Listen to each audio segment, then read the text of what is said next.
ஆளுநர் பேருரைக்கு நன்றி தெரிவிக்கும் தீர்மானத்தின் மீதான விவாதத்திற்கு பதிலுரை மாண்புமிகு முதலமைச்சர் அவர்கள்.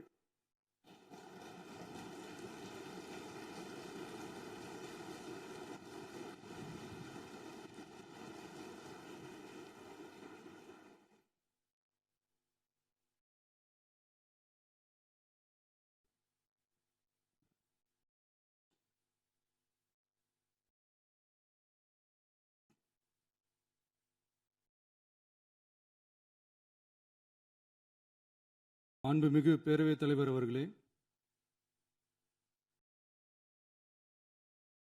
மாபெரும் தலைவர்கள் வழிநடத்திய மாபெரும் வரலாற்று சிறப்பு கொண்ட இந்த சட்டமன்ற பேரவையின் 17வது சட்டமன்ற பேரவைக்கு நம்மையும் நம்ம தமிழக வெற்றி கழகத்தை சார்ந்த சட்டமன்ற உறுப்பினர்களையும் தேர்ந்தெடுத்து அனுப்பின நிரந்தரமாக என் நெஞ்சில் குடியிருக்கும் தாயன்புமிக்க தமிழக மக்கள் அனைவருக்கும் என்னுடைய மனப்பூர்வமான நன்றிகள். 17வது சட்டமன்ற கூட்டத்தொடரின் முதல் ஆளுநர் உரையின் மீதான நன்றி தெரிவிக்கும் தீர்மானத்திற்கு பதிலுரை வழங்க வாய்ப்பளித்த மாண்புமிகு பேரவைத் தலைவருக்கு நம் வணக்கத்தை தெரிவித்துக் கொள்கிறோம். மாண்புமிகு பேரவைத் தலைவர் அவர்களே, இந்த 17வது மாமன்றத்தில் அதிகப்படியான 12 கட்சிகளை சேர்ந்த பிரதிநிதிகள் தேர்ந்தெடுக்கப்பட்டிருக்கும். நாம கொள்கை ரீதியாகவும் நிலைப்பாடு ரீதியாகவும் வேறுபட்டு இருந்தாலும் மக்கள் பணி செய்வதுதான் நம்ம எல்லாருக்கும் பிரைமரியா இருக்கிற ஒரே எய்ம். அந்த வகையில தான் நம்ம எல்லாருமே நம்ம மக்களால் அங்கீகரிக்கப்பட்டு சட்டமன்றத்திற்கு வந்திருக்கிறோம். அதனால நாம கருத்தால் வேறுபட்டாலும் மக்கள் சேவை என்ற நோக்கத்தில் நம்ம மாநிலம் சார்ந்த விஷயங்கள்ல நம்ம எல்லாரும் ஒன்றிணைந்து பயணிச்சா நம்ம தமிழ்நாடு என்னைக்கும் எதிலையும் முதன்மை மாநிலமாக திகழும். ஆளுநர் உரைக்கு நன்றி தெரிவிக்கும் தீர்மானத்தில் பேசின மாண்புமிகு உறுப்பினர்களுக்கு நன்றி. எதிர்த்து பேசினாதான் எதிர்கட்சின்னு ப்ரூவ் பண்ண முடியும்னு நினைச்சுக்கிட்டு பேசின எதிர்கட்சியை சேர்ந்த எதிர்கட்சி தலைவர் உள்ளிட்ட மாண்புமிகு உறுப்பினர்களுக்கும் வணக்கமும் நன்றியும். பதிலுரை வழங்குற அதே நேரத்தில் நம்மளை சட்டமன்ற உறுப்பினராக தேர்ந்தெடுத்த பெரம்பூர் தொகுதி மக்களுக்கு நம்மளோட நெஞ்சார்ந்த நன்றிகள். அதே மாதிரி ராஜினாமா பண்ணிட்டாலும் நம்மளை தேர்ந்தெடுத்த திருச்சி கிழக்கு மக்களுக்கும் இந்த மன்றத்தில் நம்மளோட நன்றியை பதிவு செய்கிறோம். அப்புறம் நம்மளோட அரசியல் பயணத்தை பற்றியும் கொஞ்சம் பதிவு செய்ய விரும்புகிறோம். நாம் ஏதோ ஷூட்டிங்லேருந்து நேராக வந்து சிஎம் ஆன மாதிரியே சில பேர் ஒரு இமேஜ் கிரியேட் பண்ணுறாங்க. அவங்களுக்கு அவங்க ஆசைப்படுற லாங்குவேஜ்லேயே சொல்கிறோம், அது வெறும் ரீல் தான், ரியல் கிடையாது.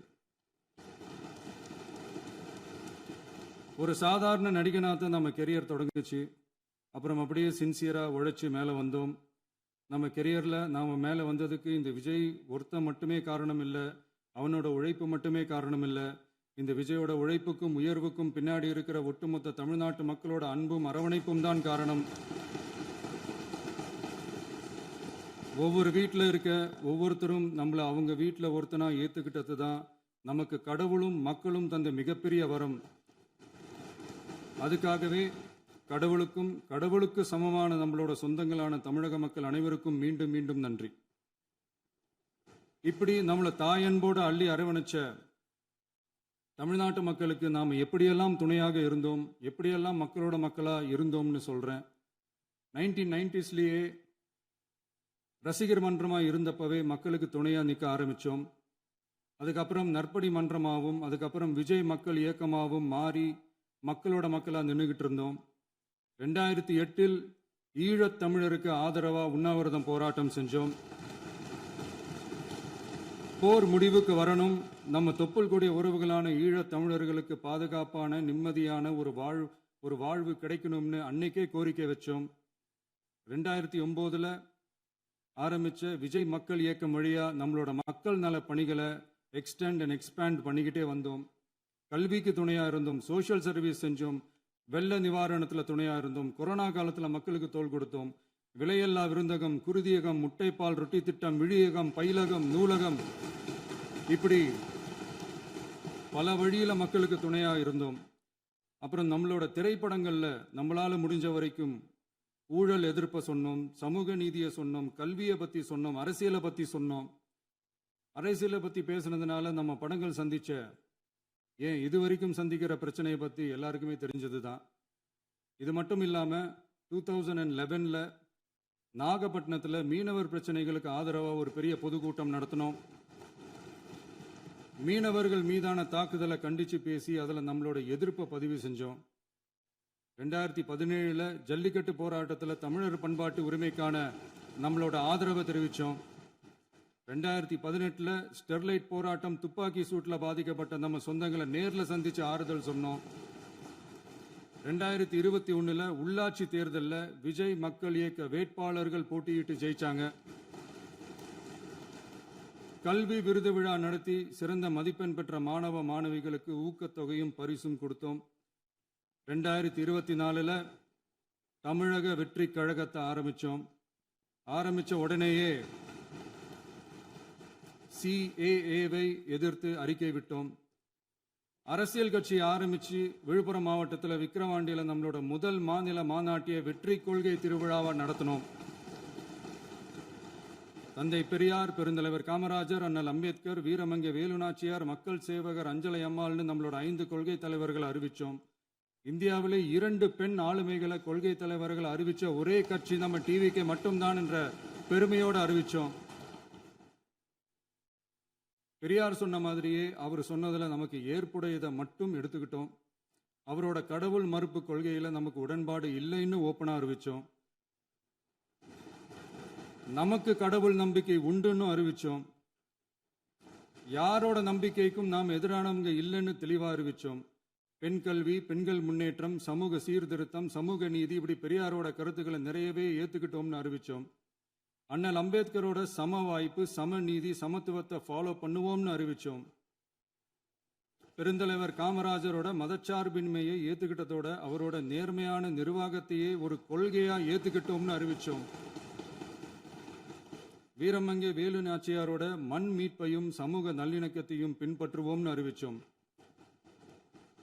மக்கள் சேவகர் அஞ்சலை அம்மாளோட விடுதலை வேட்கையையும் மக்களோட வாழ்வாதாரத்துக்காக உறுதியாக நிற்கிறதையும் பின்பற்றுவோம்னு சொன்னோம்.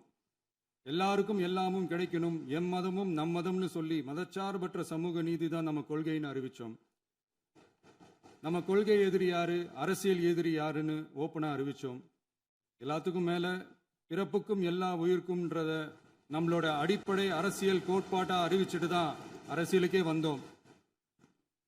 நம்ம மதுரை மாநாட்டில் நம்மளோட தேர்தல் அரசியல் மற்றும் ஆட்சி அதிகார அரசியல் வழிகாட்டியா அறிஞர் அண்ணாவையும் புரட்சி தலைவர் எம்ஜிஆரையும் ஏத்துக்கிட்டதா அறிவிச்சோம். அப்புறம் இன்னனையும் நாம் இங்க பதிவு செஞ்சே ஆகணும்.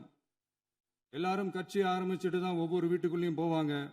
ஆனா நாம ஒவ்வொரு வீட்டுக்குள்ளேயும் போனதுக்கு அப்புறம் தான் கட்சியவே ஆரம்பிச்சிருக்கிறோம்.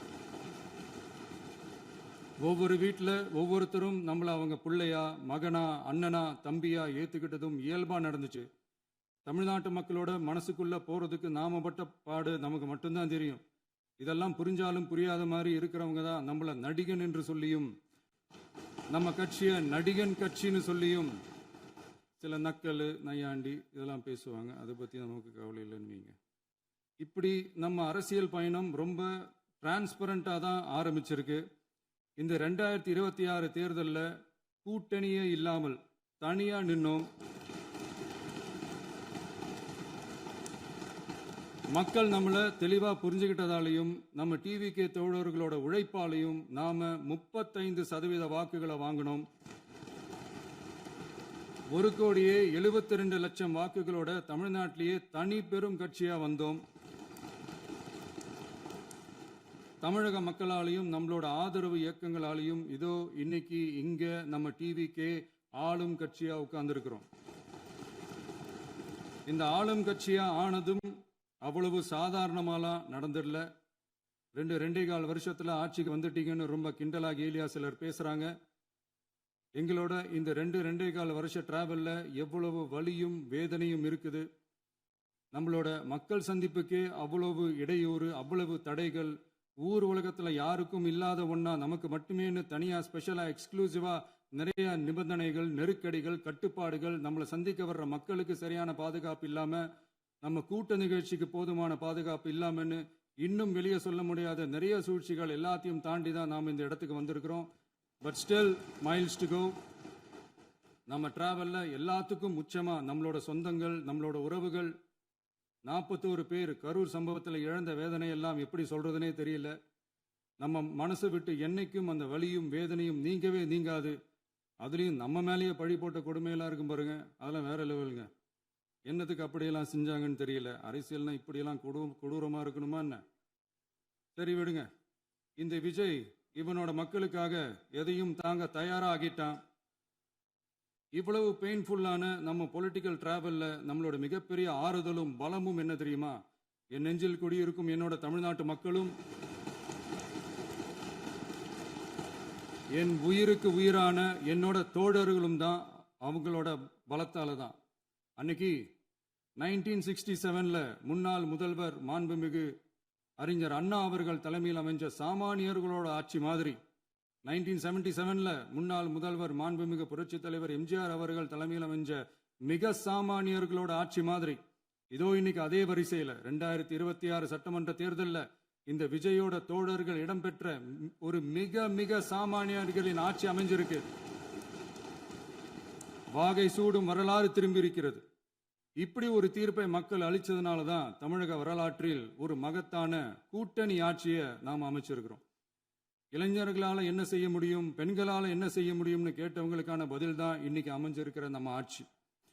ஒரே ஒரு குடும்பம் மட்டும் முக்கியம்னு சொல்றது நம்மளோட ஆட்சி அதிகார அரசியல் இல்லை. தமிழ்நாட்டில் இருக்கிற ஒவ்வொரு குடும்பமும் முக்கியம்னு சொல்றது தான் நம்ம அரசியல். நம்மளோட ஆட்சி அதிகாரம் அதான் நம்மளோட மனசாட்சி உள்ள மக்களாட்சி. இந்த 2026 தேர்தலில் யாராலும் உடைக்கவே முடியாதுன்னு சொன்ன மதத்தை உடைச்சோம், சாதியை உடைச்சோம், முக்கியமா காசு கொடுத்து ஓட்டு வாங்குற ஒரு நச்சு கலாச்சாரத்தையே சுக்கு நூறா தூள் தூளா உடைச்சிருந்தோம். நாம கிளீன் கவர்னன்ஸ் அண்ட் குட் கவர்னன்ஸ்ல உறுதியா இருக்கிறோம். இப்ப மட்டும் இல்லை, எப்பவுமே இப்படிதான் இருப்போம். இதுல 100% இது உண்மைன்றதுனால தான் பாரம்பரியமான தினத்தந்தி பத்திரிகை ஊழலின் ஊற்றுக்கண் அடைக்கப்படுகிறதுன்னு 16/6/2026 அன்னைக்கு ஒரு தலையங்கமே எழுதியிருக்கு. ஒரு தவறு செய்தால், அது தெரிந்து செய்தால் அவன் தேவன் என்றாலும் விடமாட்டேன் என்று எம்ஜிஆர் அன்று பாடினார். அதை இன்று விஜய் செயலில் காட்டுகிறார்னு அந்த எடிட்டோரியல்ல எழுதியிருக்கு. இந்த நேரத்தில் தினத்தந்திக்கு நம்மளோட நன்றியை தெரிவிச்சுக்கிறோம். அரசியலுக்கு வந்து 2 வருஷம் தான் ஆகுது. உங்களுக்கு என்ன தெரியும், உங்களால என்ன முடியும்னு கேலியா கேட்டவங்களுக்கு தினத்தந்தியோட பதிலை இப்போதைக்கு போதும்னு நினைக்கிறேன். என்னென்னமோ செய்வான்னு சொல்றானே இந்த விஜய், பல வருஷமா இருக்கிற ஒரு பதவி வெறி பிடிச்ச அரசியலை உடைச்சி எப்படி செய்வான்னு நம்ம மக்களை யோசிச்சிருவாங்க. இதோ இப்போ நம்ம மக்களுக்கு புரிஞ்சிருக்கும். இப்பவும் சொல்றோம், இது வெறும் ஆரம்பம் தாங்க. இந்த மாபெரும் சபையிலிருந்து கேட்கிற மக்களே, நமக்கு கொஞ்சம் அவகாசம் கொடுங்க. இதுக்கு முன்னாடி, அதாவது 2017 கடைசியில இருந்து 2026 ஏப்ரல் வரைக்கும் இருந்த புண்ணியவான்கள் ஆட்சியில ஒவ்வொரு டிபார்ட்மெண்ட்லையும் போட்ட ஏராளமான ஓட்டைகளை அடைச்சிக்கிட்டே படிப்படியா மக்களுக்கு நல்லதையும் செஞ்சுக்கிட்டே வருவோம். அதனாலதான் நமக்கு எதிரா யார் யாரோ சேரவே மாட்டாங்கன்னு நினைச்சவங்கலாம் ஒன்னா சேர்றாங்க. நம்ம ஆட்சிக்கு டேட்டு குறிக்கிறாங்க.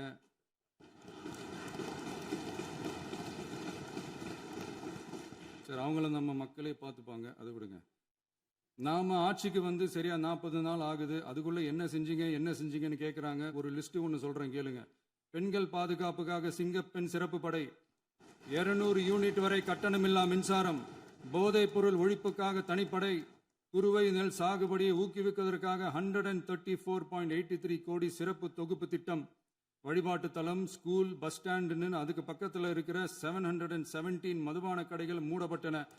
அங்க வேலையில் இருந்தவர்களுக்கு வேறு கடைகளில் வேலை, கவனிக்கப்படாமல் விடப்பட்ட அம்மா உணவகங்கள் புதுப்பிக்கப்பட்டன. பத்திரப்பதிவு துறையில் பகல் கொள்ளைக்கு ஃபுல் ஸ்டாப் வைக்கப்பட்டுள்ளது. வருகையில்லா ஆவண பதிவு முறை கொண்டு வர உத்தேசிக்கப்பட்டு செயல்பாட்டில் உள்ளது. அரசு மற்றும் தனியார் மருத்துவமனையில் ஸ்கேன் மையங்களில் கருவுறுவதற்கு முன் மற்றும் பின் ஏற்படும் தவறுகளை கண்காணிக்கவும், மருத்துவ நிறுவனம் முறைப்படுத்தும் சட்ட விதிகள் பின்பற்றப்படுகிறதா என கண்காணிக்கவும், மருத்துவ மற்றும் ஊரக பணிகள் இயக்கத்தின் பயன்பாட்டிற்காக 40 புதிய வாகனங்கள் வழங்கப்பட்டுள்ளது. கூட்டுறவு வங்கியின் ஏழை எளிய மக்கள் வாங்கிய கடனுக்கு முதல் முத்தாய்ப்பாக ரூபாய் 2045 கோடி தள்ளுபடி வழங்கி ஆணையிடப்பட்டுள்ளது. ஒன்றிய அரசிடம்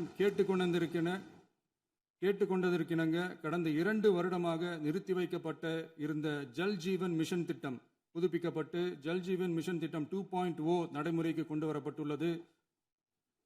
18,500 கோடி அளவில் உறுதியளிக்கப்பட்ட காஞ்சிபுரம் மாவட்டத்தில் மைய விரிவாக்க திட்டம், கோயம்புத்தூரில் மின்னணு பொருட்கள் மற்றும் மின்னணு அமைப்புகள் உற்பத்தி திட்டம் மற்றும் திருவள்ளூர் மாவட்டத்தில் காட்டுப்பள்ளி LNT கப்பல் கட்டும் தளம் விரிவாக்க திட்டத்திற்கு ஒப்பந்தங்கள் போடப்பட்டுள்ளன.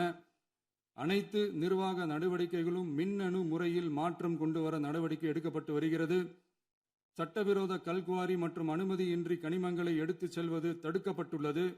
பல்வேறு குவாரிகள் சீல் வைக்கப்பட்டுள்ளன. கனிமங்களை கண்காணிப்பது, எல்லைகளை நிர்ணயிப்பது மற்றும் ஆளில்லா விமானம் மூலம் அளவீடு செய்வது போன்றவற்றை செயல்படுத்துவதற்கான பணிகள் மேற்கொள்ளப்பட்டு வருகின்றன.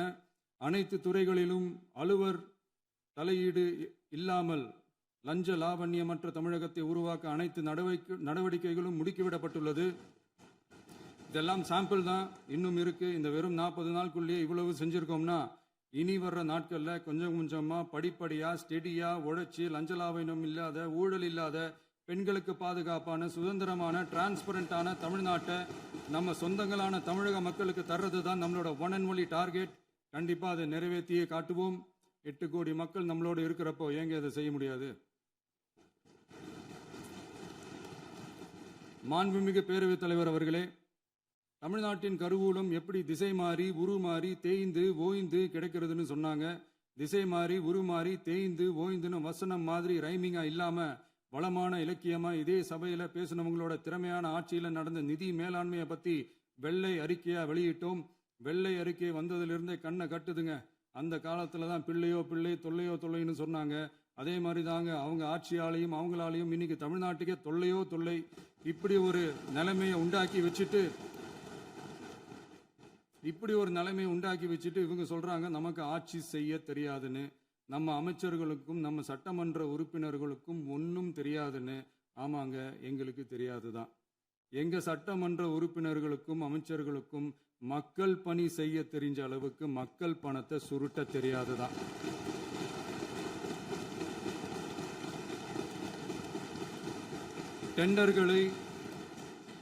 டெண்டர்களை முறைப்படுத்த தெரிஞ்ச அளவுக்கு அதோட ரேட்டை உயர்த்தி ஊழல் செய்ய தெரியாதுதான். பதவி உயர்வு வழங்கவும் பணி இடமாற்றம் கலந்தாய்வு நடத்தவும் தெரியுமே தவிர பதவி உயர்வுக்கும் பணியிட மாற்றத்திற்கும் பணம் பறிக்க தெரியாதுதான். புதிய பணியிடங்கள் உருவாக்க தெரியுமே தவிர அந்த பணியிடங்களை பணத்துக்கு விற்க தெரியாதுதான். கோயில்கள்ல நடக்கிற நிர்வாக சீர்கேட்டை தடுக்க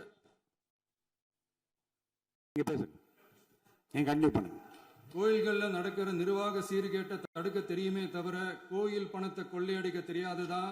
தங்கத்தை உருக்கி தாரை வார்க்க தெரியாதுதான். கனிம வளத்தை பாதுகாக்க தெரிஞ்ச அளவுக்கு கனிமத்தை வித்து கொள்ளையடிக்க தெரியாதுதான். அரசு வருமானத்தை அரசு கஜானாவுக்கு மாத்த தெரிஞ்ச அளவுக்கு அந்த பணத்தை தனிப்பட்ட கஜானாவுக்கு மடை மாத்த தெரியாதுதான். போதை கலாச்சாரத்தை தடுக்க தெரிஞ்சவங்களுக்கு போதை கலாச்சாரத்தை வளர்க்க தெரியாதுதான். நம்ம குடும்பத்தில் இருக்கிற பாட்டி, அம்மா, அக்கா, தங்கச்சி, குழந்தைங்களை, பெண்களை மதிக்க தெரிஞ்சவங்களுக்கு ஓசி பஸ், 1000 ரூபாய் கேஸு, இப்படிலாம் பேச தெரியாதுதான். எங்க உறுப்பினர்களுக்கும் அமைச்சர்களுக்கும் மக்கள் சேவை தெரிந்த அளவிற்கு சுயநல தேவையை செஞ்சிக்க தெரியாதுதான்.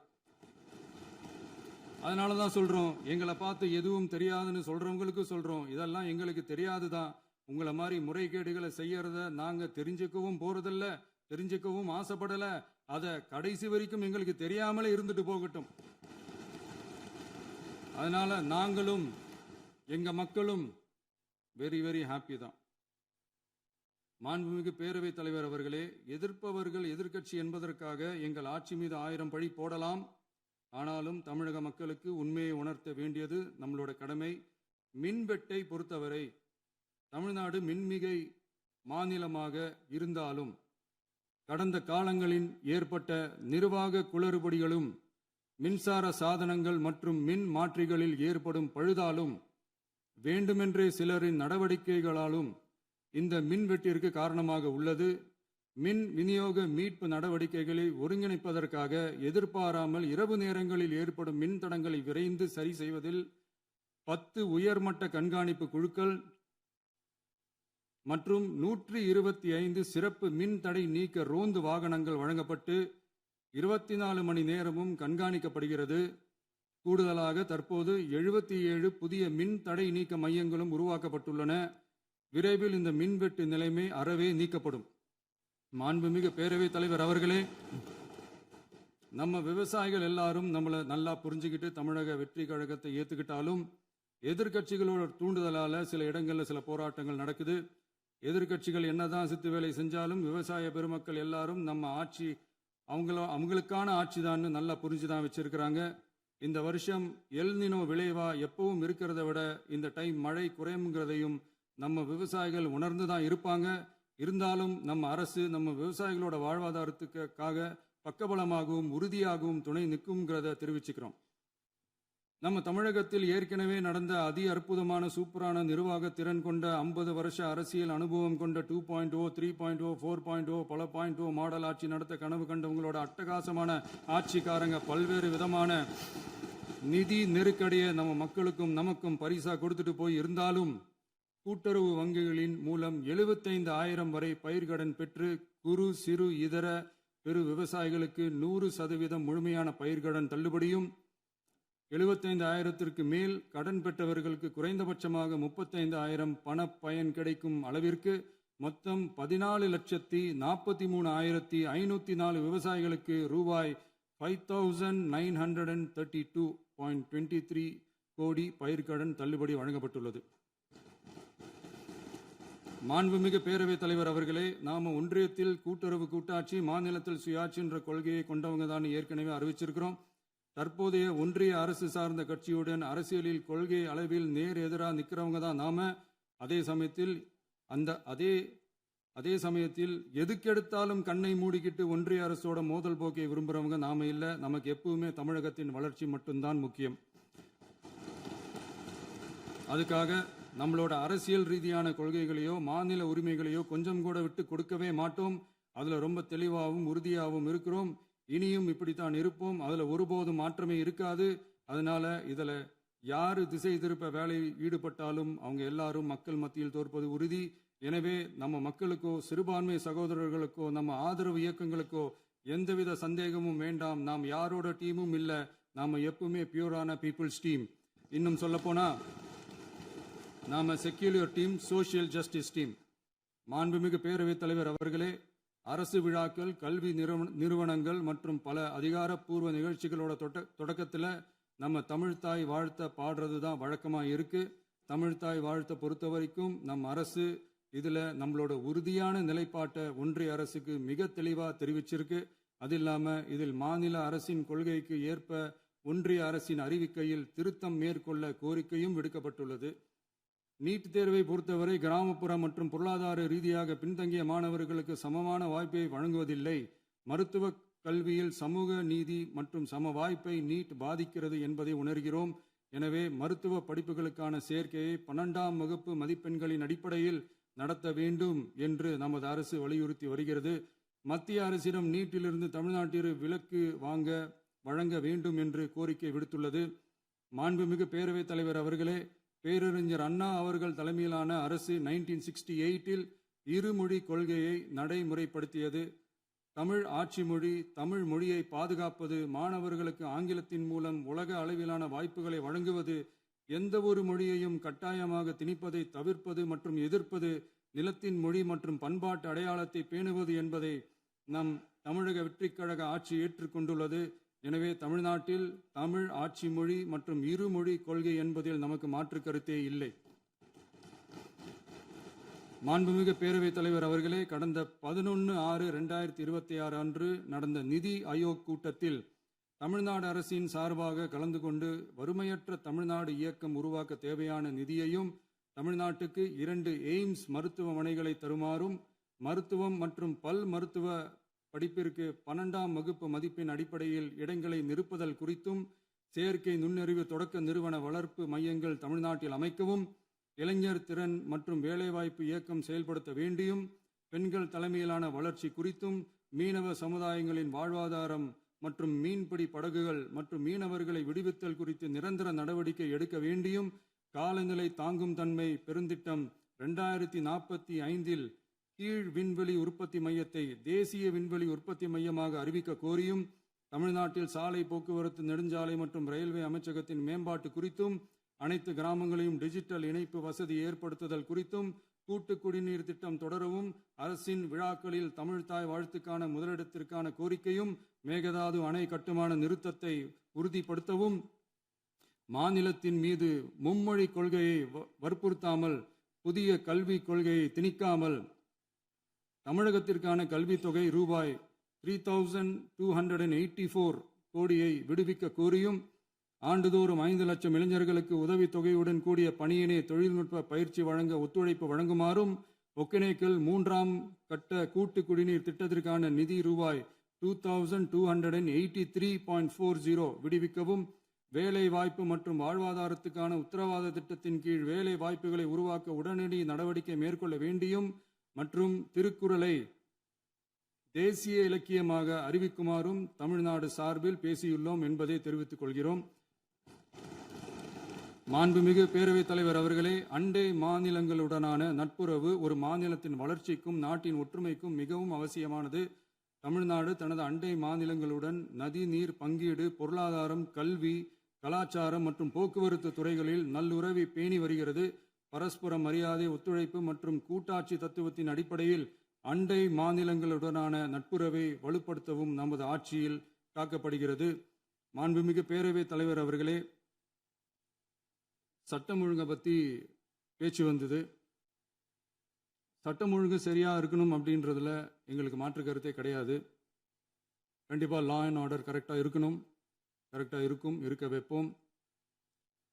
அதே மாதிரி பெண்கள் பாதிக்கப்படுறதையும் இங்கே யாராலையும் சகிச்சிக்கவே முடியாது. அதுக்கான கடுமையான நடவடிக்கைகள் நம்ம அரசு எடுத்துக்கிட்டு இருக்கிறோம். இந்த சிங்கப்பெண் சிறப்பு அதிரடிப்படை கூட அதுக்கான ஒரு ஃபர்ஸ்ட் ஸ்டெப் தான். அதே மாதிரி இந்த போதைப் பொருள் நடமாட்டம், அதை கண்ட்ரோல் பண்ணுறதுக்கும் நம்ம அரசு கடுமையான நடவடிக்கைகள் எடுத்துக்கிட்டு இருக்கிறோம். அதையும் கண்டினியூ பண்ணி எடுப்போம். மாண்புமிகு பேரவைத் தலைவர் அவர்களே, இப்போ நான் சொன்ன இந்த பிரச்சனைகள்லாம் 2026 போன மாதம் மே மாதம் 10ஆம் தேதி புதுசாக வந்துடல. இதெல்லாம் பல வருஷமாக இருக்கிற பிரச்சனைகள் தான், பல வருஷமாக கண்டுக்காமல் விட்ட பிரச்சனைகள் தான். இன்னைக்கு எதிர்கட்சிக்காரங்க அதை பற்றி கேட்கும் போது எனக்கு அது அக்கறையாக தெரியல, அவதூறு அரசியலாக தான் தெரியுது, பழி போடுற அரசியலாக தான் தெரியுது. இப்படி அவதூறு பழி போடுறவங்கள பார்த்து ஒன்று தான் கேட்கணும்னு தோணுது. கடந்த 9-10 மாசமா நம்ம ஸ்டேட்டில் சட்டம் ஒழுங்கு டிஜிபியே இல்லை.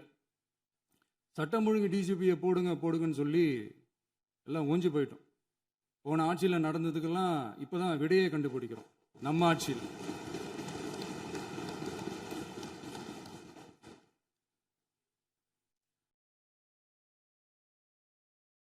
போதைப் பொருள் நடமாட்டம்லாம் தாறுமாற அப்படியே பரவி கொட்டி கிடக்குது. இதெல்லாம் இனிஷியல் ஸ்டேஜ்லேயே யார் கண்ட்ரோல் பண்ணியிருக்கணும்? போலீஸ் டிபார்ட்மெண்ட் அப்போ யார் கையில் இருந்தது? இத்தனை கேள்வி நம்மளை பார்த்து கேட்குறாங்களே, ஒரே ஒரு கேள்வி தான் நான் கேட்கணும்னு தோணுது. போலீஸ் டிபார்ட்மெண்ட்டை கையில் வச்சுக்கிட்டே பிகினிங்லேயே இனிஷியல் ஸ்டேஜ்லேயே இந்த போதைப் பொருள் நடமாட்டத்தை ஏன் கண்ட்ரோல் பண்ணலை? மனசாட்சி உள்ளவங்க இந்த பிரச்சனையெல்லாம் ஏன் நடக்குதுன்றது அவங்களுக்கே நல்லா தெரியும். இன்னைக்கு சட்டம் ஒழுங்கை பற்றி கேள்வி கேட்கக்கூடாதா அப்படின்னா தாராளமாக கேட்கலாம். இது ஜனநாயக அரசு, மன்னராட்சிலாம் கிடையாது, மனசாட்சி உள்ள மக்களாட்சி. அதனால் கேள்வி கேட்கலாம், எல்லாருக்கும் எல்லா உரிமையும் உண்டு. விமர்சனம் செய்யலாம், எல்லாருக்கும் எல்லா உரிமையும் உண்டு. ஆனால் நம்ம ஆட்சியில் என்ன நடவடிக்கைகள் எடுத்திருக்கோன்றது தெரிஞ்சுக்கிட்டு அதுக்கேற்ற மாதிரி ஒரு நடுநிலையாக பேசுனீங்கன்னா கொஞ்சம் நல்லாயிருக்கும். சட்டம் ஒழுங்கை பற்றி யாருக்கு என்ன யோசனை இருந்தாலும், மக்கள் நலனுக்காக யாருக்கு என்ன யோசனை இருந்தாலும் அதை தாராளமாக சொல்லலாம். நம்ம அரசு அது காது கொடுத்து கேட்கும். ஆனால் நம்ம அரசினுடைய நிர்வாகத்திறன் அதை பற்றி பேசுகிறவங்களுக்கு ஊரடிச்சு உலையில போட்டு ஊழல் மேலே ஊழலாக செஞ்சுக்கிட்டு அதுலேருந்து தப்பிக்கிறதுக்கு பேர் தான் நிர்வாகத்திறன் அப்படின்னு சொன்னா, அப்படிப்பட்ட ஒரு ஊழல் செய்கிற நிர்வாகத்திறனை நம்ம அரசு ஒரு நாளும் செய்யாது. பொட்டி பெட்டியா பணத்தை வச்சுக்கிட்டு, பெட்டியை வச்சு எல்லாம் செஞ்சுக்கிட்டு, போதைப் பொருள் பாதுகாவல் கழக மாடல் அரசாங்கம் செஞ்ச ஒவ்வொரு ஊழலா வெளியில வந்துகிட்டு இருக்கு. டாஸ்மாக்ல அது என்னப்பா அது பேரு, பார்ட்டி ஃபண்ட் கட்சி நிதி அப்படின்ற பேர்ல அடிச்ச கொள்ளையெல்லாம் ஒன்று ஒன்றா இப்போ கவர்மெண்டோட கஜானாவுக்குள்ள கொண்டு சேர்த்துக்கிட்டே இருக்கிறோம். உட்காருங்க. மாண்புமிகு முதல்வர்கள் பதிலுரைக்கு பிறகு முதல்வர் பதிலுரைக்கு பிறகு நேரம் தரேன். அப்போ பேசட்டும், அவங்க பேசட்டும், அவங்கள பேச அனுமதி. உட்காருங்க உட்காருங்க.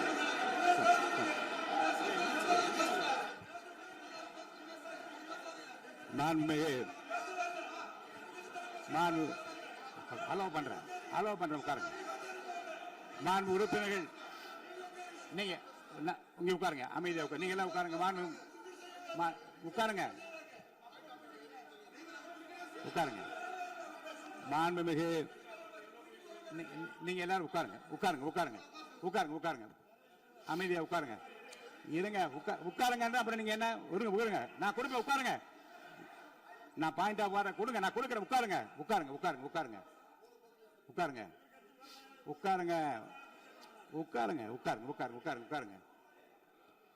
மாண்புமிகு முதல்வர் அவர்கள் கோர்வையாக நிதானமாக சொல்லிக்கொண்டே இருக்கிறார். நீங்க குறிப்பெடுத்து வைத்துக் கொள்ளுங்கள். பேசி முடித்தவுடன் நான் உங்களுக்கு அவகாசம் தருகிறேன். நீங்க ஒண்ணா சொல்லுங்க, என்ன என்பது நீங்க சொல்லுங்க. உங்க சொல்லுகிற வாய்ப்பை நான் உங்களுக்கு தருகிறேன். இப்பொழுது மாண்புமிகு முதலமைச்சர் உங்கள் உரையை தொடரலாம்.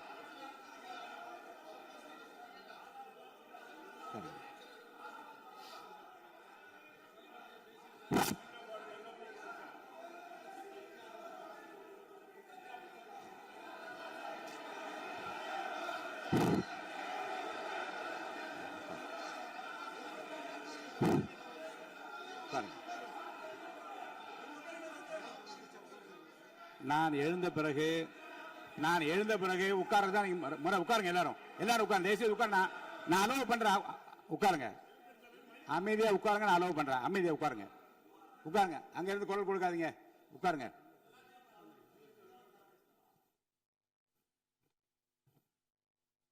இனிமையான இந்த விவாதத்தில் இதுவரை குறுக்கீடுகள் இல்லாமல்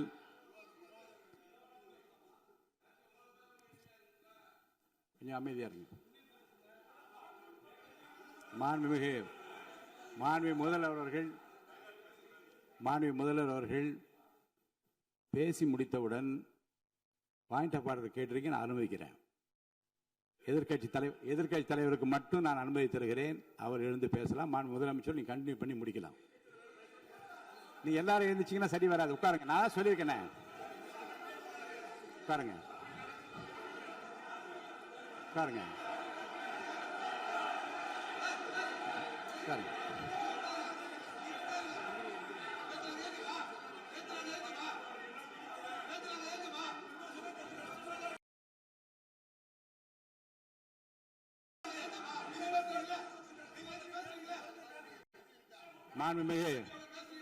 மாண்பு உறுப்பினர்கள் அமைதி காக்க வேண்டும். நேற்று எதிர்க்கட்சி தலைவர் பேசுகிற போதும் அவர் பேசுகிற எல்லாவற்றுக்கும் நான் அனுமதி அளித்தேன்.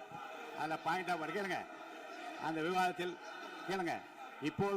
இப்போதும் மாண்புமிகு முதலமைச்சர் அவர்கள் பேசி முடித்த பிறகு நான் உங்களுக்கு அதுக்குரிய அவகாசத்தை தருகிறேன். நீங்க கேள்வி கேளுங்க. கேட்கிற உரிமையும் விளக்கத்தை பெற்றுக்கொள்ள உரிமை உங்களுக்கு இருக்கிறது. அதற்கு அவகாசத்தை நான் தருகிறேன்.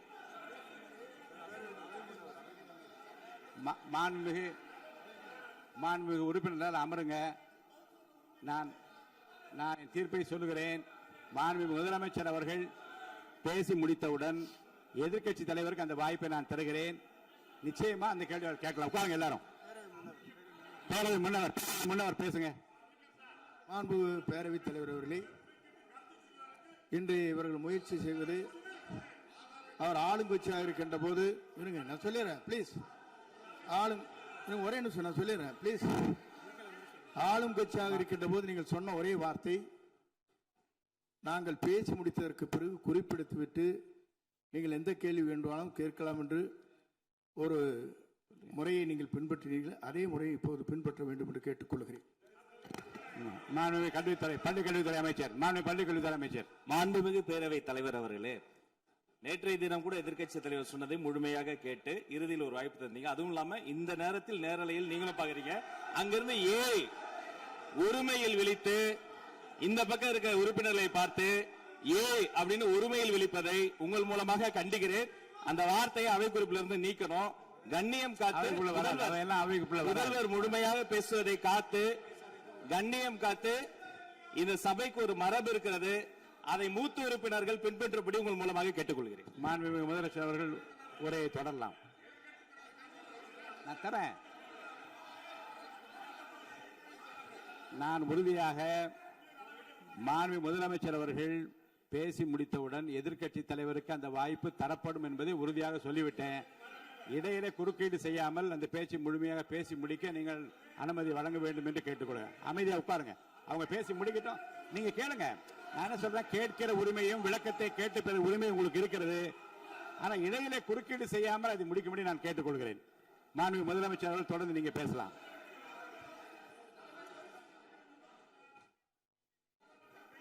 எதிர்க்கட்சி தலைவர் அவர்கள் உங்கள் கட்சியினுடைய உறுப்பினரை அமைதிப்படுத்த வேண்டும் என்று நான் கேட்டுக்கொள்கிறேன். உங்களுக்கு வாய்ப்பு தரவில்லை என்றால் அவர் எழுந்து நிற்பதில் நியாயம் இருக்கு. வாய்ப்பு தரப்போகிறேன். மாண்புமிகு முதலமைச்சர் அவர்கள் பேசி முடித்தவுடன் உங்களுக்கு வாய்ப்பு தரப்படும். அது வரைக்கும் உங்களுடைய உறுப்பினரை அமைதி காக்க நீங்கள் தான் பார்த்துக் கொள்ள வேண்டும். மாண்புமிகு அவை முன்னவர். மாண்புமிகு பேரவைத் தலைவர் அவர்களே, அவர் அப்போது சொன்னது வேறு, இப்போது நடந்து கொள்கிற முறைகள் வேறாக இருக்கிறது. அன்றைக்கு அவர் சொல்லுகிற போது அமைச்சர் அத்தனை பேரும் பேசி முடித்ததற்கு பிறகு உங்களுடைய கருத்துக்கள் ஏதாவது தெரிவிக்கலாம். இப்போது பின்பற்றினால் நன்றாக இருக்கும். நீங்கள் அதற்காகத்தான் சொன்னீர்கள். முதலமைச்சர் பேசியதற்கு பிறகு எதிர்க்கட்சி தலைவர் அவர்கள் பேசுவதற்கு வாய்ப்பளிக்கிறோம் என்று சொல்லியிருக்கிறார்கள்.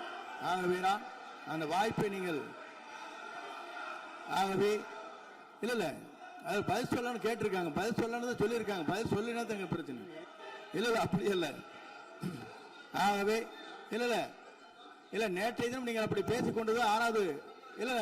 நேற்றைய தினம் உங்கள் பேசுகிற போது ஆறாவது குறுக்கிட்டார்களா? நீங்கள் பேசுகிற போது யாருமே குறுக்கிடவில்லை. நீங்க எவ்வளவு பேசினீர்கள், எவ்வளவு வார்த்தைகள் பேசினீர்கள் என்பதெல்லாம் எங்களுக்கு தெரியும். யாருமே அதில் குறுக்கிடவில்லை. இது முதலமைச்சர் எங்கள் முதலமைச்சர் எதிர்க்கட்சி தலைவர் பேசுகிறவர் யாரும் குறுக்கிட வேண்டாம் என்று சொன்னார்கள். அதை நாங்கள் பின்பற்றினோம். ஆனால் இன்றைக்கு நீங்கள் பின்பற்றவில்லை என்றால் வேதனையாக இருக்கிறார். முன்னவர் நேற்று எதிர்க்கட்சி தலைவர் பேசுகிற போது அடுக்கடுக்காக குற்றச்சாட்டுல வைத்தார். இப்போ அதற்குரிய மாண்புமிகு பொதுப்பணித்துறை அமைச்சர்கள் காலையில் அலுவலகத்தை சந்தித்து அவர்கள் சாட்டிய குற்றச்சாட்டுகளுக்கெல்லாம் ஆதாரங்களை எல்லாம் நான் கொண்டு வந்திருக்கிறேன் என்று சொன்னேன். நான் நேற்று அந்த விஷயம் நேற்றோடு முடிந்து விட்டது. ஆதாரங்களை கொடுங்கள். தக்க நேரத்தில் இதை பற்றி சொல்ல வேண்டிய நேர்ந்தால் நான் இதெல்லாம் ஆய்வு செய்து உரிய நேரத்தில் அவை குறிப்பில் ஏற்றுவதற்கு முன்பாக அவரிடம் காட்டி அதற்கு பிறகு அதை பற்றி முடிவெடுக்கும் என்று நான் சொன்னேன். இப்போதும் சொல்லுகிறேன், மாண்புமிகு முதலமைச்சர் அவர்கள் பேசிக் கொண்டிருக்கிறார். பேசி முடிக்கட்டும். எதிர்க்கட்சி தலைவருக்கு உறுதியாக நான் வாய்ப்பு தருவேன். அவர் கேள்விகளை முன்வைக்கலாம், விளக்கங்களை பெறலாம். இப்போதைக்கு பேரவைத் தலைவர் என்ற முறையில் என்னுடைய முடிவு இதுதான். அவையில் இருக்கக்கூடிய உறுப்பினர்கள் அமரும்படி நான் கேட்டுக்கொள்கிறேன். நான் முதலமைச்சர் அவர்கள் பேச வேண்டிய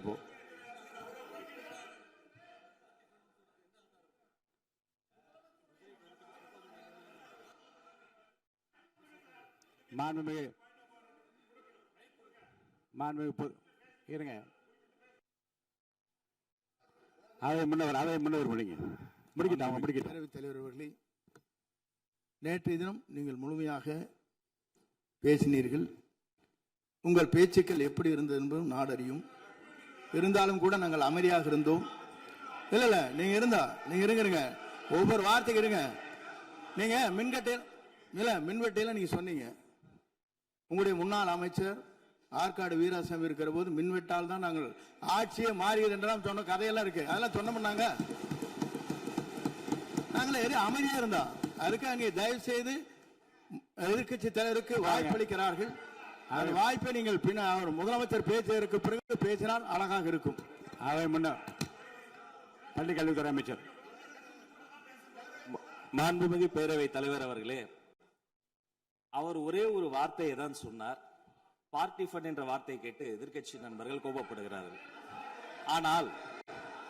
ஆனால் அதன் மீது உங்களுக்கு பாயிண்ட் ஆஃப் ஆர்டர் தருவதாகவும் நீங்கள் வந்து சட்டப்பேரவை தலைவர் சொல்கிறீர்கள். நேற்றைய தினம் இதே போல வெற்றி தலைவர் அவர்களினுடைய வழிகாட்டில் வளர்ந்த நாங்கள் சகிப்புத்தன்மையோடு அவர்கள் பல வார்த்தைகள் சொன்னார்கள். புதிதாக சோஃபா மாடல் என்றார்கள், குதிரை பேரம் என்றார்கள், எத்தனையோ வார்த்தைகள் சொன்ன போது சகிப்புத்தன்மையோடு அதை கேட்டு பொறுமையாக இருந்தோம். இவர்கள் குதிரை பேரம் எல்லாம் அவைக்குள் நீக்கப்பட்டு விட்டது. சரி, சோஃபா மாடல் என்று சொன்னார்கள். ஆதாரம் கேட்டு இப்படி எழுந்து நாங்கள் கொந்தளிக்காமல் ஒரு சட்டமன்றத்தில் ஒரு உறுப்பினர் எப்படி நடந்து கொள்ள வேண்டும் என்பதற்கு எடுத்துக்காட்டாக தமிழக வெற்றி கழகத்தின் உறுப்பினர்கள் நடந்து கொண்டார்கள். இப்போது மதிப்பிற்குரிய எதிர்க்கட்சி தலைவர் அவர்களை உங்கள் ஊடாக நான் கேட்பது என்னவென்றால், அவர்களினுடைய கட்சி உறுப்பினர்களை அவர் அமைதிப்படுத்தி முதல்வர் அவர்கள் உரையை முழுமையாக கேட்டு சகிப்புத்தன்மைக்கு சட்டமன்றத்தில் இந்த பக்கம் மட்டுமல்ல அந்த பக்கமும் எடுத்துக்காட்டாக இருப்பதற்கு அவர் வழிவகை செய்ய வேண்டும் என்று உங்கள் மூலமாக கேட்டுக்கொள்கிறேன். பொதுப்பணித்துறை அமைச்சர்.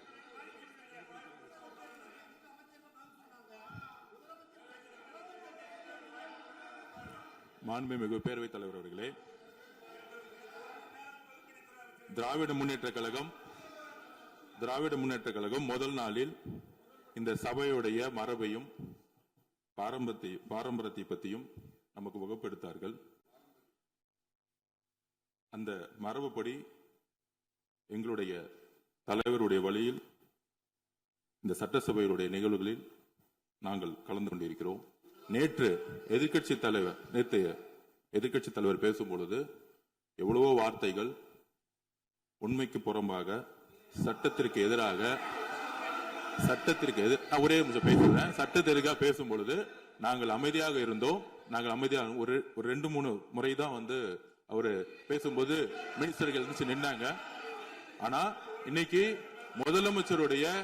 மாண்புமிகு முதலமைச்சருடைய முதல் உரை, கடந்த 4 நாட்களாக திராவிட முன்னேற்ற கழகம் முதலமைச்சர் ஏன் பேசலன்னு சொல்லிட்டே இருந்தாங்க. இன்னைக்கு பேச ஆரம்பிச்ச உடனே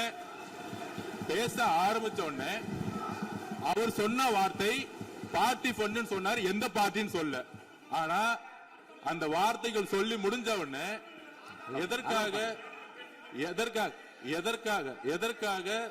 எதற்காக முதலமைச்சருடைய பேச்ச இவங்க வந்து குறுக்கிடுறாங்கன்னு தெரியல.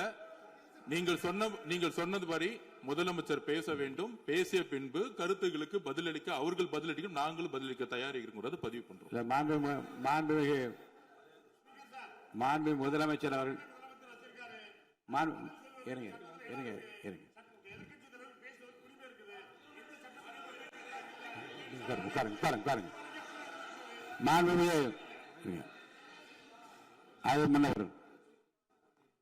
மரபு இருக்கிறது, எப்போது வேணும் பாயிண்ட் ஆஃப் ஆர்டர் இருக்கலாம். இருந்தாலும் கூட நீங்க அந்த மரபை நீங்க கடைபிடித்தீங்களா உங்க ஆட்சியில? நீங்க முன்னவர் முன்பு எப்படி நடந்தால் என்பதை பற்றியோ முன்பு நடந்த நிகழ்வுகள் பற்றியோ நீங்கள் சொல்லி மீண்டும் இந்த அவையினுடைய மாண்பை குறைக்க வேண்டாம் என்று நான் கேட்டுக்கொள்ள வேண்டாம்.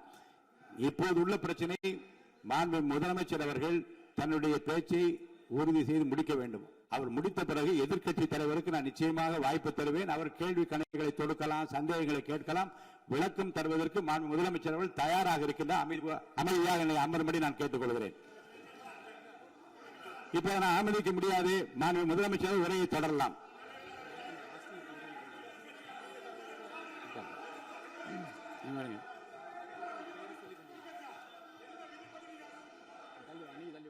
மாண்பு உறுப்பினர் ஆஸ்டின் உங்க இடத்துல போய் உட்காருங்க. மாண்பு உறுப்பினர் ஆஸ்டின், நீங்க ஒரு மூத்த உறுப்பினர், சபை விதிகளை நன்கு தெரிந்த ஒரு உறுப்பினர், நீங்க போய் இடத்துல உட்காருங்க. முதல்ல மாண்பு முதலமைச்சர் அவர்கள் உரையை தொடரலாம்.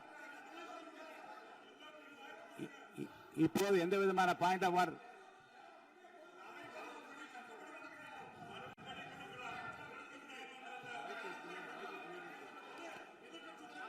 நான் வாய்ப்பு இல்லை என்று சொன்னால் நீ எழுந்து நிற்பதிலே நியாயம் இருக்கிறது. உட்காருங்க.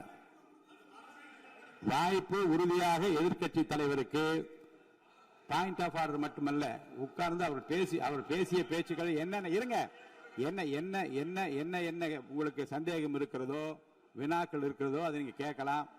அவர் பதில் சொல்வதற்கு தயாராக இருக்கிறார். பேசி முடிக்கின்ற வரை அமைதி காக்கும்படி உங்களை நான் கேட்டுக்கொள்கிறேன். மாண்புமிகு எதிர்க்கட்சி தலைவர் முழு ஒத்துழைப்பை நீங்கள் தர வேண்டும் என்று நான் எதிர்பார்க்கிறேன்.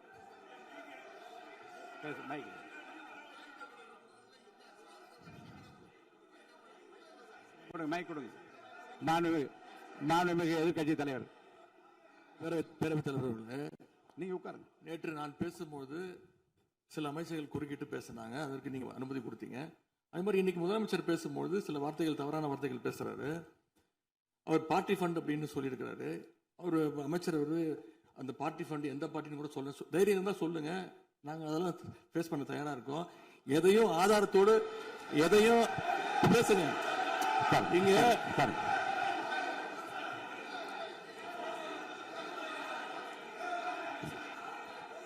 அது மாதிரி பேரவைத் தலைவர் அவர்களே, நேற்று நான் பேசி முடிஞ்சோடனே நீங்க அவை முடிஞ்சிருச்சுன்னு சொல்லிட்டீங்க.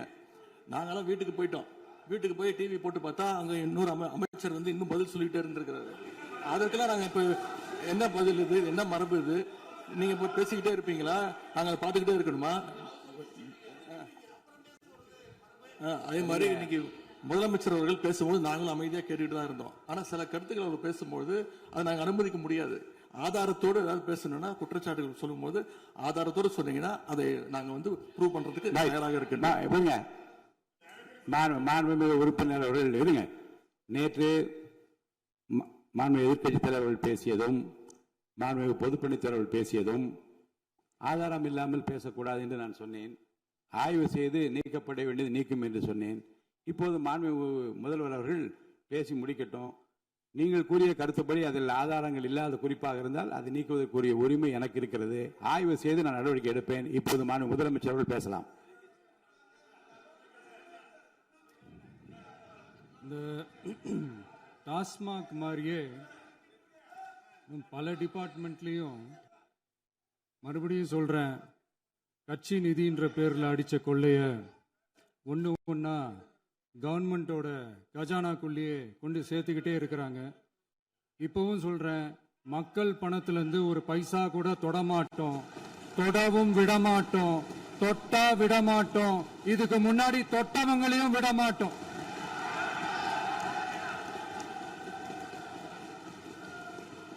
ஒவ்வொரு ஊழலா வெளியில வரும் போலே, ஒவ்வொரு வேஷமா கலைஞ்சிரும் போல இங்க இருக்கிற நிறைய பேரு நடுங்கி போய் இதுல நம்ம மேல அவதூறு வேற. இப்ப புதுசா ஒரு வெப்பன் ஒண்ணு கொண்டு வந்திருக்காங்க. அது என்ன தெரியுமா? அவங்க தயவால தான் நம்ம ஆட்சி நடக்குதான். மக்கள் தயவால இந்த ஆட்சி நடந்துகிட்டு இருக்கு. மனசாட்சி உள்ள சக்திகளோட ஆதரவால இந்த ஆட்சி நடந்துகிட்டு இருக்கு. நாங்க தான் அனுப்பி வச்சோம் அப்படின்றாங்களே. அனுப்பி வச்சவங்களுக்கு மினிஸ்ட்ரியில இடம் கொடுத்தா ஏன் கதறீங்க? ஏன் இவ்வளவு கோபம்? ஏன் இவ்வளவு கதறல்? இதுல இன்னொரு முக்கியமான விஷயம், மார்க்சிஸ்ட் கம்யூனிஸ்ட் கட்சி நமக்கு ஆதரவு கொடுத்தது சுயேட்சையா எடுத்த முடிவுன்னு சொல்றாங்க. அதே மாதிரி இந்திய கம்யூனிஸ்ட் கட்சி நமக்கு ஆதரவு கொடுத்தது சுயேட்சையா எடுத்த முடிவுன்னு சொல்றாங்க.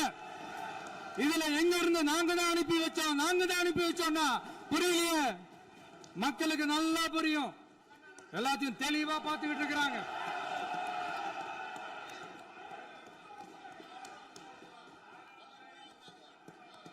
முதலமைச்சர் கண்டினியூ பண்ணலாம்.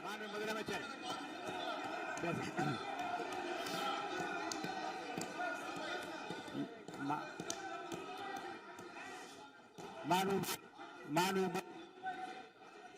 முதலமைச்சர் கண்டினியூ பண்ணலாம். நீங்க கண்டினியூ பண்ணலாம்.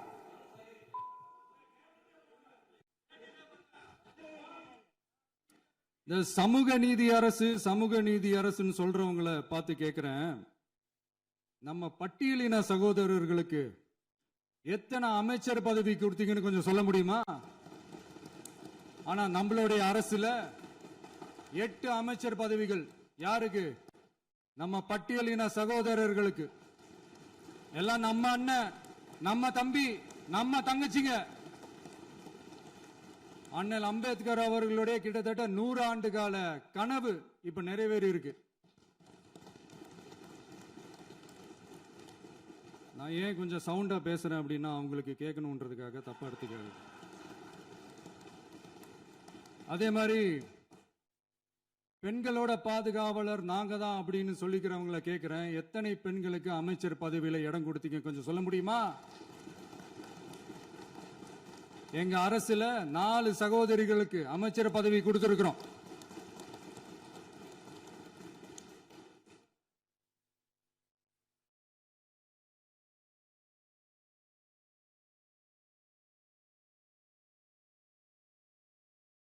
அதனால மக்களால் நிராகரிக்கப்பட்டு மக்களால் அகற்றப்பட்டவங்களுக்கு ஒண்ணு சொல்லிக்கிறோம், தப்பே செய்ய மாட்டோம், ஊழலே செய்ய மாட்டோம், நேர்மையா தான் இருப்போம், நியாயமா தான் இருப்போம் அப்படின்னு சொல்றவங்களால மட்டும்தான் கூட்டணி ஆட்சி அமைக்க முன்வரும்.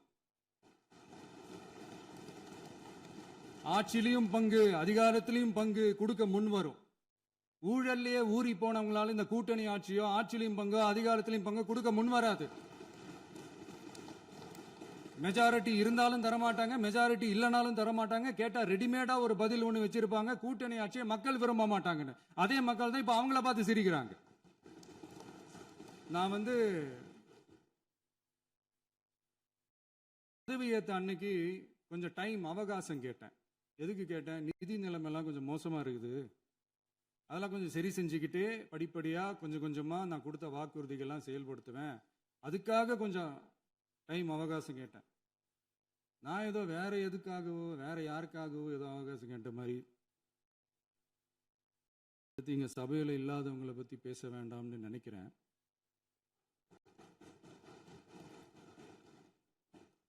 இங்க நம்மளை பத்தி அவதூறு பரப்புறதோட மட்டும் இல்லாம இப்ப நம்ம மக்கள் மேலேயும் அவதூறு பரப்ப ஆரம்பிச்சிட்டாங்க. மக்கள் நமக்கு ஓட்டு போட்டது தப்பான், குடும்பம் குடும்பமா நமக்கு ஆதரிச்சது தப்பான். இது இப்ப இல்ல, நான் சொல்றது எம்ஜிஆர் அவர்கள் காலத்திலிருந்தே. அப்பவே அவர் ஜெயிச்சப்போ அதே மக்களை தப்பு தப்பா பேசுறது. மக்கள் என்ன பண்ணிட்டாங்க, எம்ஜிஆர் என்ன பண்ணிட்டாரு, எம்ஜிஆர் என்ன இது பண்ணிட்டாரு.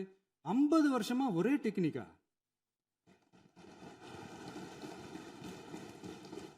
டெக்னாலஜி எல்லாம் மாறி வேற எங்கேயோ போயிட்டு இருக்கு பஸ். இதுல கொஞ்சம் டெக்னிக்காச்சும் கொஞ்சம் மாத்தினா கொஞ்சம் நல்லா இருக்கும். மக்களுக்கு யூஸ்ஃபுல்லா இருக்கிற மாதிரி இந்த ஆக்கப்பூர்வமான கருத்துக்களோ ஆக்கப்பூர்வமான யோசனைகளோ இருந்தா சொல்லுங்க, அது நாங்க டெஃபரெண்டா எடுத்துக்கிறோம். ஆனா அதை விட்டுட்டு இந்த நக்கலு நையாண்டி சம்பந்தம் இல்லாத பேச்சு இதெல்லாம் பேசிட்டு அப்புறம் முதல்வர் பதில் சொல்லல, முதல்வருக்கு பதில் சொல்ல தெரியல அப்படின்னா அப்புறம் என்ன சோஃபா மாடல் ஆட்சியா? அது என்னன்னு புரியறதுக்கு எனக்கு ரொம்ப நாள் ஆச்சு. இந்த sofa set, table chair, teapoy, furniture பிசினஸ்லாம் வேற எங்க வெளியில போய் பண்ண சொல்லுங்க. அப்படி அந்த பிசினஸ் தான் பண்ணணும்னா நிறைய பிசினஸ் பண்ற மாதிரி வெளியில போய் பண்ண சொல்லுங்க, இங்க சட்டசபைக்குள்ள வேணாம். அதனால ஆக்கப்பூர்வமான கருத்துக்கள் இருந்தா சொல்லுங்க, டெஃபினட்டா அது சரியா இருந்தா நாங்க ஏத்துக்கிறோம். எனக்கு ஒரு குட்டி கதை ஒன்று ஞாபகம் வருது, சொல்லாமா? ஒரு ஊர்ல ஒரு பெரியவர் வெயில் ரொம்ப ஜாஸ்தியா இருக்குன்னு சொல்லிட்டு கண்ணுக்கு மேல கை வச்சுக்கிட்டு இப்படி சுத்தி முத்தி தேடிக்கிட்டு இருந்தாராம். இப்போ கூட இருந்த ஒரு சின்ன பையன் என்ன தேடுறீங்க அப்படின்னு கேட்டானா. அதுக்கு அந்த பெரியவர் சொன்னாரா, அது ஒண்ணு இல்ல தம்பி, உங்க அப்பா இங்கதான் இருப்பாருன்னு சொன்னாங்க, அதான் தேடிக்கிட்டு இருக்கேன், எங்க உங்க அப்பாவையா காணோம்?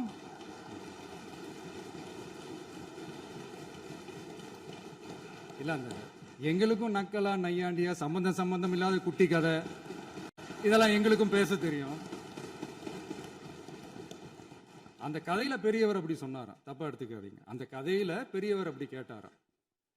அதனால யாரும் இங்க டென்ஷன் ஆக வேணாம். அதனால இன்னொரு இந்த என்னுடைய உரையை முடிக்கிறதுக்கு முன்னாடி போயிட்டாங்க, பேசலாமா? உங்க கருத்துக்களை நீங்க முழுமையாக மன நிறைவோடு பேசலாம். டிவியில பார்ப்போம். சரி, அதான் 5 நிமிஷம் பேசுனதுக்கே கொலத்தூரி இந்த ஆட்டம் ஆடிச்சு. பேசுனா அப்புறம் என்ன பண்றது?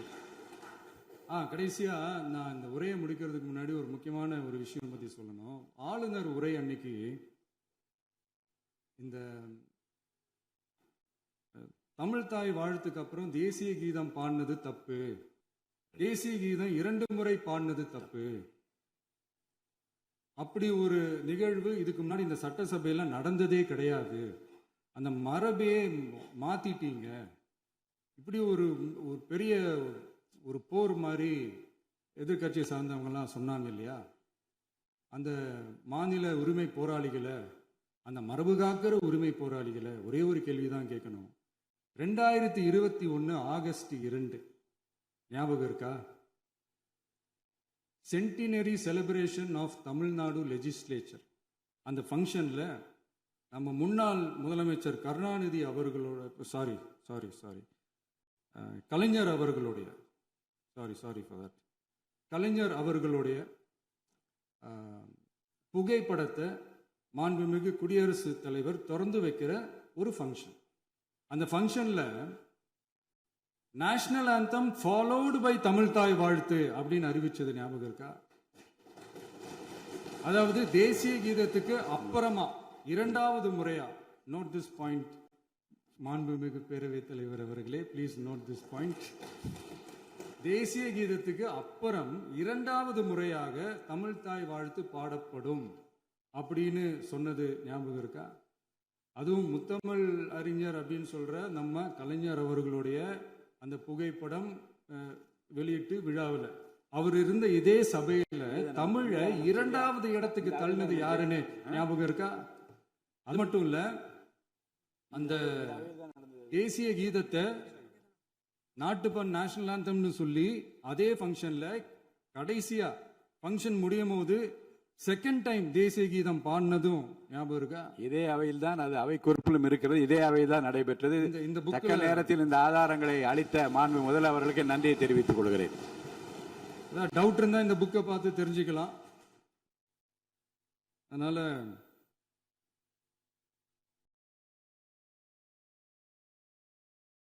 கேட்டா என்ன சொல்லுவாங்கன்னா, அது ஜனாதிபதி கலந்துகிட்ட ஃபங்க்ஷன், அதெல்லாம் அப்படிதான், அதெல்லாம் கண்டுக்க கூடாது அப்படின்னு சொல்லுவாங்க. இதே மாதிரிதான் பேசுறது ஒண்ணு, செய்யறது ஒண்ணு, பேசுறது ஒண்ணு. இதெல்லாம் மக்கள் பார்த்துக்கிட்டு இருக்காங்க. எலெக்ஷனுக்கு முன்னாடி தான் அப்படி செஞ்சுக்கிட்டு இருந்தாங்க, இப்போ எலெக்ஷனுக்கு அப்புறம் அதே தான் செய்யறாங்க. இந்த விஜயையும் சாமானியர்களின் உண்மையான சமூக நீதி அரசையும் அவமானப்படுத்துறதுக்கு தான் அவங்களோட அந்த பொலிட்டிக்கல் சீனியாரிட்டி அது பயன்படுத்துது போல. சரி, செய்யட்டும், நல்லா செய்யட்டும். இப்போ ஆனாலும் நம்மளுடைய மாநில உரிமை, மொழி உரிமை, உத்தமபுத்திரர் போல வேஷம் போடுற எதிர்கட்சிக்கு ஒன்றை மட்டும் ஆணித்தரமாக சொல்றோம். உங்களை மாதிரி தமிழ்னு சொல்லிக்கிட்டு, மொழி, பண்பாடு, கலாச்சாரம்னு சொல்லிக்கிட்டு ரெட்டை வேஷம் போடுறவங்க நாங்க கிடையாது. உலகெங்கும் வாழும் என் தமிழ் சொந்தங்களுக்கு நம்முடைய உத்தரவாதம் தமிழ் தான் எங்க உயிர் நாடி அப்படின்றத மறக்க மாட்டோம். இப்பவும் சொல்றோம், மாநில உரிமையில எப்பவும் உறுதியா இருப்போம். அதே சமயத்துல அரசியல் வேற, ஒன்றிய மாநில அரசுகளுக்கு இடையே இருக்கிற நிர்வாக அணுகுமுறை வேற. இதுல நாங்க ரொம்ப தெளிவா இருக்கிறோம். அதனால எங்களுக்கு பாடம் எடுக்கிறதா நினைச்சுக்கிட்டு உங்க வேஷத்தை நீங்களே கொஞ்சம் கொஞ்சமா கலைச்சிக்கிட்டே வரீங்க, மறந்துடாதீங்க. அப்புறம் நேற்று எதிர்கட்சி தலைவர், மாண்புமிகு எதிர்கட்சி தலைவர் பேசும்போது நிறைய பேசினாங்க. அதுல ஒண்ணு மட்டும், அரசு சொல்றதா நினைச்சுக்கிட்டு நம்மளை இன்டைரக்டா ஈவில் அப்படின்ற அந்த வார்த்தையை யூஸ் பண்ணாங்க. எனக்கு ஒண்ணு தான் சொல்லணும்னு தோணுது. ஈவில்ஸ்னு டெவில்ஸ் பேசக்கூடாது.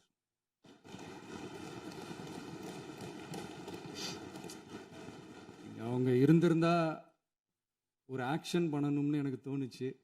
எல்லாரும் போயிட்டாங்க. பர்மிஷன் பண்ணலாமா? இப்பவும் பண்ணலாம், ஒன்றும் தப்பு இல்லை.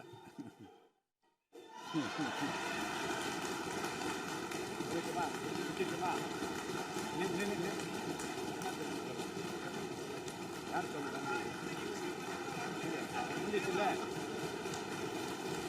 எழுந்து சொல்லணும், உட்காந்து சொல்லட்டுமா?